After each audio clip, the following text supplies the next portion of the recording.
Bill बनावत बाड़ा। अरे बिल ना बनावत है तू मने कहे के का चाहत हो? तोरे जैसन बहुत जोतवैया मिल जाइए। सुना सुनावा। हे ट्रैक्टर वाले जोतना खेत ऐसा। मने का खराबी बा हमरा जोतला में? खाली ऊपर ऊपर छीलत बड़ा।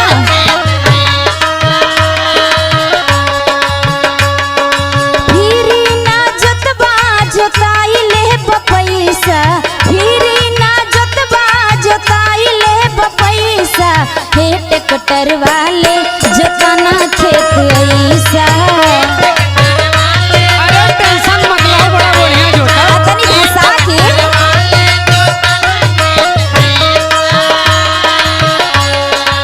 का है भौजी? कहो।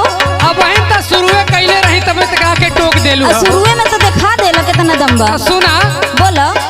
फिर से तू ए भौजी देखा जोता के।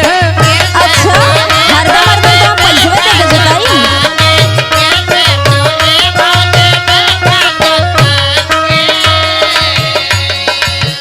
नायल आयल बानी फरवा लगा के। नायल आयल बानी फरवा लगा के। फिर से तू ए भौजी देखा जोता के। अच्छा देखत बानी।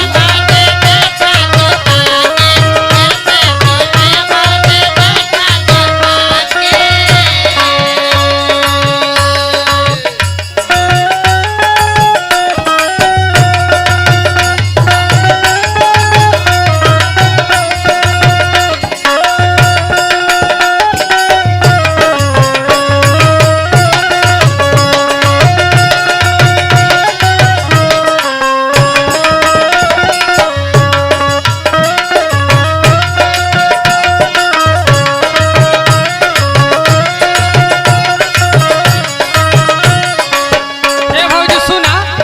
देखत बानी तोहर 2 साल से कितना तोहर धसत बा कितना उखड़त बा। ऐसे केहू के ऊपर इल्जाम लगाए ठीक नहीं क्यों? पहले इस्तेमाल करो फिर विश्वास करो। अच्छा विश्वास कर तो सुना। सुनावा। परिसाली जोतला ना उखड़ल बा खूटी।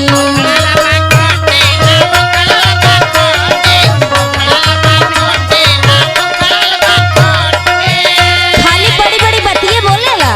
अच्छा काम एको पैसा के ना। सुना। सुनावा।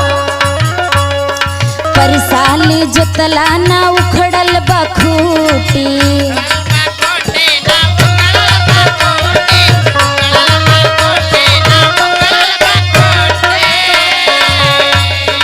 ऊपर से गयल तो हर फर टूटी।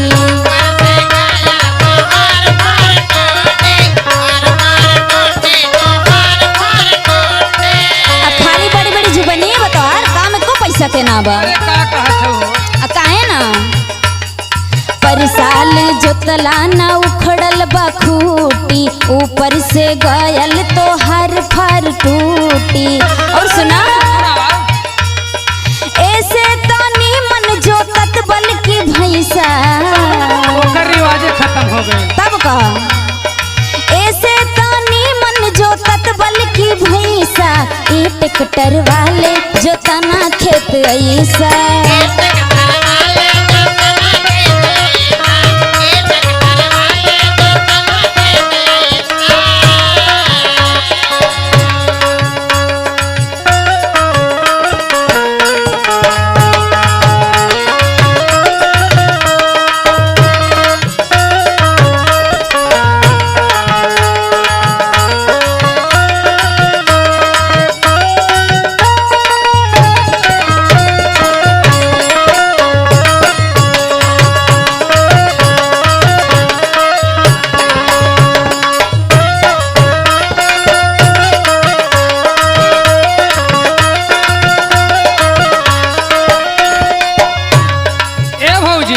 बोला।